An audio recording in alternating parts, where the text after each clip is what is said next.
Property number 9 ગુણધર્મ 9 આપણે ગયા લેક્ચરમાં 1 થી 8 ગુણધર્મ ભણી ગયા છીએ બરાબર. એડજન્ટ ઓફ એ એટલે કે સહવ્યસ્ત શ્રેણિકના ગુણધર્મ છે, એમાંનો એક ગુણધર્મ છે એડજન્ટ ઓફ IN. IN એટલે એકમ શ્રેણિક બરાબર થઈ જશે IN એકમ શ્રેણિક. ત્યારબાદ 10મો ગુણધર્મ છે એડજન્ટ ઓફ 0. શૂન્ય શ્રેણિકનો એડજન્ટ શું થઈ જશે? શૂન્ય શ્રેણિક થઈ જશે. શૂન્ય શ્રેણિકનો એડજન્ટ શૂન્ય શ્રેણિક થશે. ત્યારબાદ છે 11મો, જો શ્રેણિક એ સમમિત શ્રેણિક હોય, સમમિત શ્રેણિક હોય તો એડજન્ટ ઓફ એ પણ સમમિત શ્રેણિક થાય, સમમિત શ્રેણિક થાય. ત્યારબાદ છે 12મો પોઈન્ટ, 12મો ગુણધર્મ, જો શ્રેણિક એ વિકર્ણ શ્રેણિક હોય, વિકર્ણ શ્રેણિક હોય તો એડજન્ટ ઓફ એ પણ વિકર્ણ શ્રેણિક મળે, વિકર્ણ શ્રેણિક મળે. ત્યારબાદ 13મો પોઈન્ટ છે, જો શ્રેણિક એ અસામાન્ય શ્રેણિક હોય, અસામાન્ય શ્રેણિક હોય તો એડજન્ટ ઓફ એ નો નિશ્ચાયક 0 થાય. એડજન્ટ ઓફ એ નિશ્ચાયક શું થાય? 0 થાય. જો એની સાબિતી છે, સાબિતીમાં જોઈએ તો જો શ્રેણિક એ અસામાન્ય શ્રેણિક છે, અસામાન્ય શ્રેણિક છે માટે એનો જે નિશ્ચાયકનું મૂલ્ય છે એ શું હોય? એ જે છે નિશ્ચાયકનું મૂલ્ય 0 હોય. તો માટે એડજન્ટ ઓફ એનો માનાંક, આ આપણે એક ગુણધર્મ આગળ ભણી ગયા છે. તો નિશ્ચાયકમાં એ જેનું મૂલ્ય છે એની ઘાતમાં n-1, તો પરંતુ અહીંયા શું છે? મોડે તો 0 છે માટે એડજન્ટ ઓફ એનું મૂલ્ય પણ શું થઈ જશે? 0 થઈ જશે. એટલે એડજન્ટ ઓફ એનું મૂલ્ય શું થઈ જશે? 0.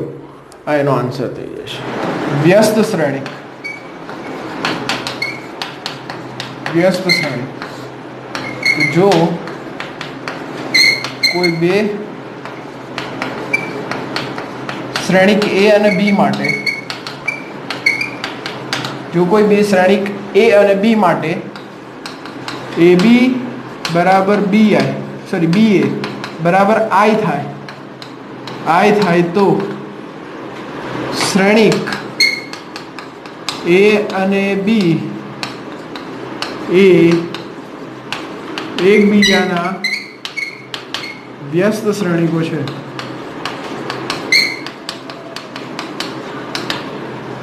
એટલે કે આમાં આ રીતનું થશે, AB બરાબર I, ત્યારબાદ BA બરાબર I. તો બંને બાજુ અહીંયા બંને બાજુ A ઇન્વર્સ વડે ગુણીશું. A inverse into A into B બરાબર A inverse into I. A inverse into A એટલે થઈ જશે I એકમ શ્રેણિક, ઇન્ટુ B બરાબર A ઇન્વર્સ ઇન્ટુ I એટલે થઈ જશે અહીંયા A inverse. B into I એટલે થઈ જશે B, એટલે B બરાબર A ઇન્વર્સ, માટે A ઇન્વર્સ બરાબર થઈ જશે B. ત્યારબાદ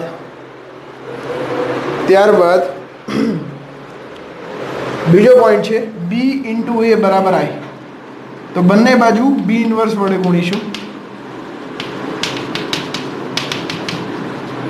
ચલો B ઇન્વર્સ ઇન્ટુ B એટલે એકમ શ્રેણિક થઈ જશે, ઇન્ટુ A બરાબર B ઇન્વર્સ ઇન્ટુ આઈ એટલે બી ઇન્વર્સ થઈ જશે. ત્યારબાદ એ ઇન્ટુ આઈ એટલે શ્રેણિક એ મળશે બરાબર બી ઇન્વર્સ, એટલે બી ઇન્વર્સ બરાબર થઈ જશે એ. એટલે એ જ રીતે જો શ્રેણિક બી છે એનો વ્યસ્ત શ્રેણિક એ છે અને શ્રેણિક એ એનો વ્યસ્ત શ્રેણિક બી છે, એ સાબિત થઈ જશે. ત્યારબાદ જોઈએ એ ઇન્વર્સનું સૂત્ર છે એ ઇન્વર્સ બરાબર 1/mod A into adjoint of a, જ્યાં mod A is not equals to 0. જો mod A નું મૂલ્ય 0 હોય તો એ ઇન્વર્સનું અસ્તિત્વ નથી. એટલે એ ઇન્વર્સનું અસ્તિત્વ ક્યારે હશે? જ્યારે અહીંયા mod A is not equals to 0 હોય.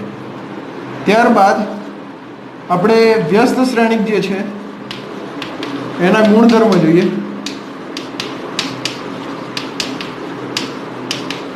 વ્યસ્ત શ્રેણિકના ગુણધર્મ, એમાં પહેલો ગુણધર્મ છે એ ઇન્વર્સ, આખાનો ઇન્વર્સ એટલે શ્રેણિક એ પોતે મળશે, એ ઇન્વર્સનો ઇન્વર્સ એટલે શ્રેણિક એ મળશે. ત્યારબાદ બીજો જે છે ગુણધર્મ એ ટ્રાન્સપોઝનો ઇન્વર્સ અને એ ઇન્વર્સનો ટ્રાન્સપોઝ, આ બંને શ્રેણિકો કેવા હશે? સમાન શ્રેણિકો હશે. ત્યારબાદ ત્રીજો ગુણધર્મ છે એ રેઝ ટુ m એની -1 ઘાત અને એ ઇન્વર્સ એની m ઘાત, આ બંને શ્રેણિકો પણ સમાન હશે. ત્યારબાદ ચોથો ગુણધર્મ છે એ બી એનો વ્યસ્ત શ્રેણિક લઈએ એટલે એ બી ની આખાની -1, તો બી ઇન્વર્સ ઇન્ટુ એ ઇન્વર્સ લખી શકીએ. ત્યારબાદ પાંચમા ગુણધર્મમાં છે એ ઇન્વર્સ છે એના નિશ્ચાયકનું મૂલ્ય એ 1/mod A એટલે કે 1/ નિશ્ચાયક એ બરાબર આપણે લખી શકીએ. ત્યારબાદ છઠ્ઠો ગુણધર્મ છે જો શ્રેણિક એ સમમિત શ્રેણિક હોય, જો શ્રેણિક એ સમમિત શ્રેણિક હોય તો એ ઇન્વર્સ પણ સમમિત શ્રેણિક થાય.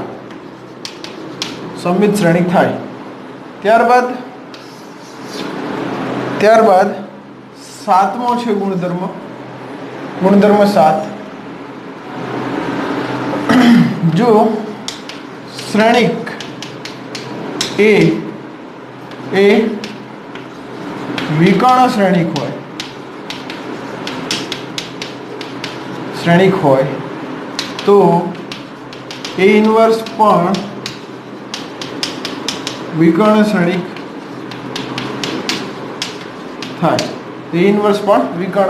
થાય.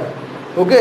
ત્યારબાદ આઠમો આપણે ગુણધર્મ જોઈએ. ગુણધર્મ 8, જો શ્રેણિક એ વિકર્ણ શ્રેણિક હોય તો એ ઇન્વર્સ પણ વિકર્ણ શ્રેણિક મળે. ત્યારબાદ 9મો પોઈન્ટ છે જો શ્રેણિક એ અસામાન્ય શ્રેણિક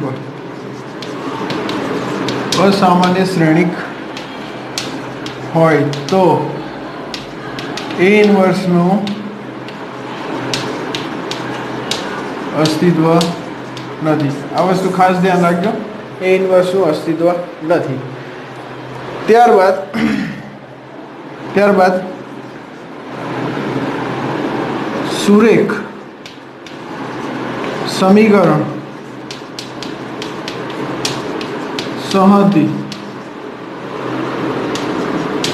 નો ઉકેલ આપણે કેવી રીતે મેળવીશું એના વિશે પહેલાં સમજી લઈએ.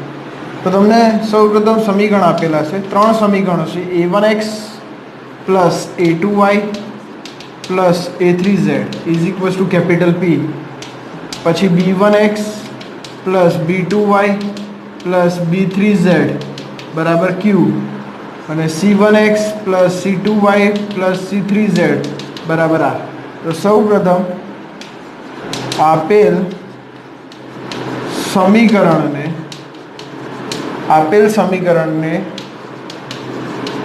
શ્રેણિક સ્વરૂપે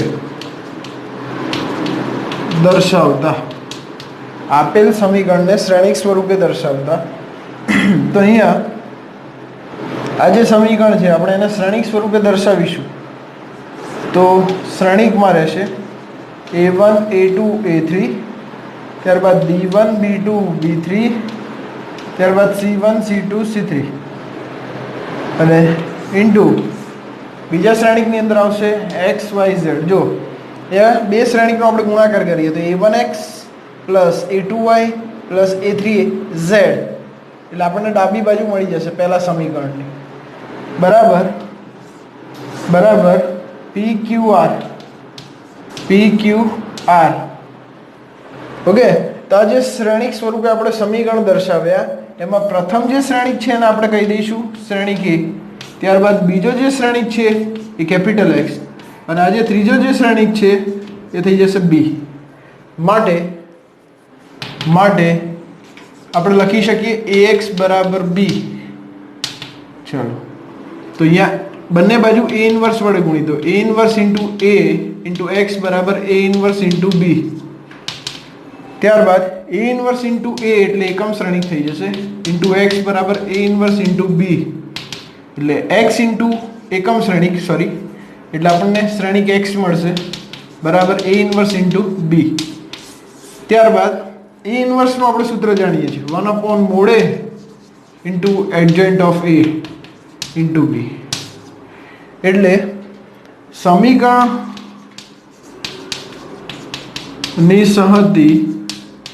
સમીકરણની સંહતિ એ મોડે પર આધારિત છે.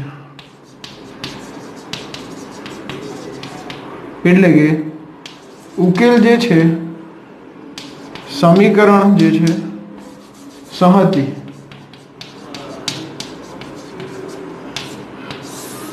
એ આપણને બે રીતે મળશે. પહેલો પોઈન્ટ, બીજો પોઈન્ટ. જો mod A is not equals to 0 તો સમીકરણ સુસંગત છે, પરંતુ જો mod A is equals to 0 હોય તો આમાં બે ભાગ પડી જશે. પહેલો ભાગ આવશે adjoint of A into B, adjoint of A into B is equals to 0, અને આમાં adjoint of A into B is not equals to 0. જો adjoint of A into B is equals to 0 હોય તો સમીકરણ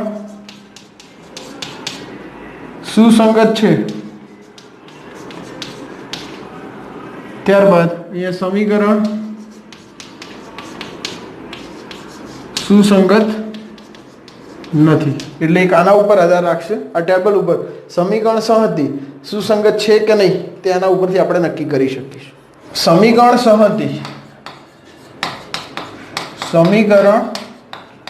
સંહતિનો ઉકેલ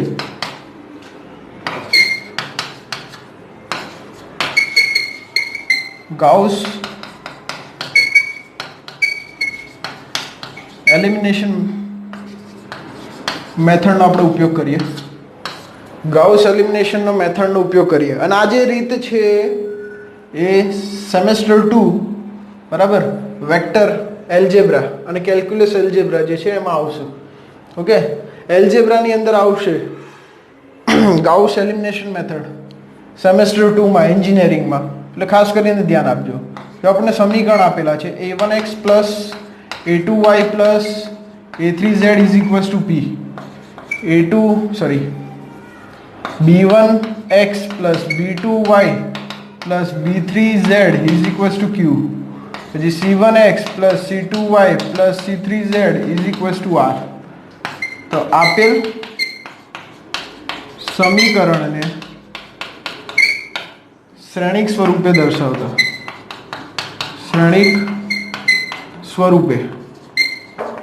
દર્શાવતા આ જે સમીકરણ છે ને આપણે શ્રેણિક સ્વરૂપે દર્શાવીએ, ધ્યાનથી સમજજો. તો શ્રેણિકની અંદર આવશે A1 A2 A3, ત્યારબાદ B1 B2 B3, ત્યારબાદ C1 C2 C3 ઇન્ટુ ને શ્રેણિકની અંદર આવશે XYZ બરાબર અહીંયા થઈ જશે PQR. હવે XYZ એટલે આપણે આને લઈ લઈએ, અથવા આ જે શ્રેણિક છે એને ધારી લો A, શ્રેણિક A, આને આપણે શ્રેણિક X લઈ લઈએ અને આ જે છે એને શ્રેણિક B લઈ લઈએ. તો AX બરાબર શું થઈ જશે? AX બરાબર થઈ જશે તો અહીંયા X બરાબર લખી શકીએ A ઇન્વર્સ ઇન્ટુ B, જે આપણે આગળની મેથડમાં તો ભણી ગયા છે બરાબર. પરંતુ આ જે મેથડ છે એને આપણે લખીશું, ધ્યાનથી સમજો. X is equals two A double dot B અથવા A બાય B. ઓકે, તો અહીંયા હું આના આ રીતે લખીશ. X ના જે અંદર આવેલા ઘટકો છે શ્રેણિક X આપણે લખી દીધો XYZ બરાબર કરીને એ જે શ્રેણિક છે એના જે ઘટકો છે A1 A2 A3 B1 B2 B3 C1 C2 C3 oblique કરીને B જે છે આ જે B છે એના જે ઘટકો છે આપણે અહીંયા લખીશું PQR. ઓકે, ત્યારબાદ આપણે જે વિકર્ણ જે છે વિકર્ણ જે છે એમાં આપણે મૂલ્ય વિકર્ણ જે ઘટકો છે એનું મૂલ્ય 1 સેટ કરવાનું. જો 1 સેટ થઈ જાય ત્યારબાદ વિકર્ણ જે ઘટક છે એની નીચેના બધા જ ઘટકો 0 સેટ કરવાના. આ જે ઘટકો છે એને 0 સેટ કરવાના. અહીંયા તમે કોઈ પણ કિંમત લઈ શકો, જેમ કે અહીંયા આપણે લઈ લઈએ A B અને C કિંમતો મળી છે. અહીંયા લઈ લઈએ M N O, આ રીતની અલગ અલગ કિંમતો મળી છે બરાબર. તો અહીંયા તમે જોઈ શકો આ જે પ્રથમ જે સ્તંભ છે એ x ના સહગુણકો દર્શાવશે, બીજો સ્તંભ છે y ના સહગુણક દર્શાવશે, ત્રીજો સ્તંભ છે z ના સહગુણકો દર્શાવશે. ધ્યાનથી સમજો. તો આ બને તો 0 છે એટલે 1 into z બરાબર શું થઈ જશે? O. 1 into z બરાબર O એટલે z બરાબર શું મળી જશે? O. z બરાબર આપણને O મળી જશે. ઓકે, તે જ રીતે આપણે બીજા સમીકરણ આપણે અહીંયાથી બનાવી શકીએ. 1 into y એટલે y પ્લસ cz બરાબર શું થઈ જશે? n પ્લસ cz બરાબર n. એટલે અહીંયાથી જે z ની કિંમત અહીંયા મૂકીશું એ કિંમતને આપણે જમણી સાઈડ લઈ જઈશું એટલે y મળશે. ચલો, z અને y એ આપણને મળી ગયો. ત્યારબાદ આપણે સમીકરણને ઉકેલીએ એટલે 1 into x plus a into y plus b into z બરાબર શું થઈ જશે? m. તો આ સમીકરણમાં y અને z ની જે કિંમતો અહીંયા મળી છે એ મૂકીશું એટલે x મળશે. એટલે આ રીતે આપણને ઉકેલ મળશે. ઓકે, તો આ જે છે સમીકરણ ઉકેલવાની રીત છે. સમીકરણ સંહતિ ના ઉકેલ, એમાં પહેલો ઉકેલ જોઈએ અનન્ય ઉકેલ, ત્યારબાદ બીજો ઉકેલ જોઈએ ઉકેલ ન મળે, ત્યારબાદ ત્રીજો જે ઉકેલ છે અનંત ઉકેલ, અનન્ય ઉકેલ, ઉકેલ ન મળે, અનંત ઉકેલ. તો સૌ પ્રથમ જોઈએ આપણે અનન્ય ઉકેલ. આપણે જે ગાઉસ એલિમિનેશન મેથડ જોઈ XYZ, અહીંયા જેમ કે 1 1 1 અને નીચેના જે ઘટકો છે 0 છે, અહીંયા A B C અને અહીંયા M N અને O હતા જે આગળ આપણે જોયું. તો જો આ પ્રકારનું આવે ડાબી બાજુ, આ સ્લેશ છે એની ડાબી બાજુ કોઈ એક હારમાં બે ઘટક શૂન્ય હોય અને ત્રીજો એક ઘટક શૂન્ય ન હોય. ઓકે, ડાબી બાજુ કોઈ બે ઘટક શૂન્ય હોય પણ ત્રીજો ઘટક શૂન્ય ન હોય તો એ ઉકેલ કેવો હોય? અનન્ય ઉકેલ હોય. ત્યારબાદ બીજો પોઈન્ટ લઈએ આપણે, ઉકેલ ન મળે. ઉકેલ ન મળે. તો એક્સ વાય ઝેડ અહીંયા થઈ જશે 1 1 1 એ બી સી આ બધા ઘટકો 0 થઈ જશે. અહીંયા થઈ જશે એમ એન અને ઓ. તો સોરી અહીંયા 0 આવે એટલે આ 0 નથી. આપણે અહીંયા કોઈ પણ એક ધારી લઈએ, આ કે લઈ લઈએ એમ એન કે, એટલે તમારો ડાઉટ ક્લિયર થઈ જાય. એમ એન કે જો આપણે જે જમણી સાઈડ જે શ્રેણિક છે બરાબર, જમણી સાઈડનું જે શ્રેણિક છે એમાં સ્લેશની ડાબી બાજુના દરેક કોઈ એક હારના દરેક ઘટકો શૂન્ય હોય અને જમણી સાઈડનું મૂલ્ય એ શૂન્ય ન હોય. ઓકે, તો આનો ઉકેલ શું છે? ન મળે. ડાબી બાજુના કોઈ એક હારના 3 ઘટકો શૂન્ય આવે છે પણ જમણી સાઈડનું જે એની જ આની આ જ હારમાં જમણી સાઈડનું જે મૂલ્ય છે એ 0 નથી, તો એ સમીકરણ જે છે એનો ઉકેલ ન મળે. ત્યારબાદ ત્રીજો છે અનંત ઉકેલ. અનંત ઉકેલ.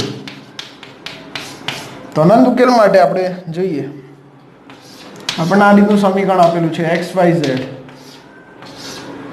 ઓકે, સ્લેશ કરીને અહીંયા છે 1 a b 0 1 c 0 0 0, અહીંયા એમ એન અને અહીંયા પણ 0 છે.